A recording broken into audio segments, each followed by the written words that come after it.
Hello hi guys, welcome back to Naresh Janu YouTube channel. ఈరోజు blog ఏంటంటే అలాగా సరదాగా బీచ్కి వెళ్దాం అనుకుంటున్నాను. బాబు తోటి ఎగ్జిబిషన్ కూడా పట్టుకొని వెళ్తాను తనకి సరదాగా. వాళ్ళ డాడీ డే ఆఫ్ కదా ఈరోజు, అందుకే బీచ్కి వెళ్ళిన తర్వాత రామ్ చరణ్ షూటింగ్ అయితే అవుతుంది అక్కడ. రామ్ చరణ్ గారిని చూద్దాం అనుకున్నాను కానీ అవ్వలేదు, చాలా క్రౌడ్గా ఉంది.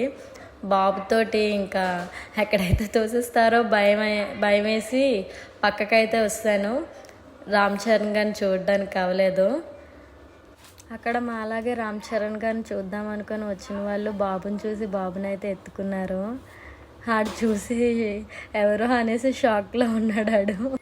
రామ్ చరణ్ గారిని అయితే చూడడానికి అవ్వలేదు, డైరెక్టర్ దిల్ రాజు గారిని అయితే చూశాను, అందుకే వీడియో తీశాను. దిల్ రాజు సార్తోనైనా పిక్ తీసుకుందాం అనుకొని చాలామంది చూసారు కానీ అవ్వలేదు. ఈలోపు ఎగ్జిబిషన్లోకి అయితే వస్తాం. ఇయర్ రింగ్స్ చూస్తున్నాను, చాలా బాగున్నాయి, అందుకే మంచి ఇయర్ రింగ్స్ ఏమైనా తీసుకుందాం అనుకుంటున్నాను. నరేష్ బాబు అలాగా తిరుగుతున్నారు. నా దగ్గరకు వస్తాడు ఇంకా బాబు. నేను వాడికి పాప ఆకలేసేస్తుంది, నిద్ర కూడా వచ్చేస్తుంది, అందుకే బేగా షాపింగ్ చేసుకొని ఇంటికైతే వెళ్ళిపోతున్నాం. మా వీడియో కనుక నచ్చినట్లయితే లైక్, షేర్, సబ్స్క్రైబ్ చేయండి, ఒక కామెంట్ కూడా పెట్టండి.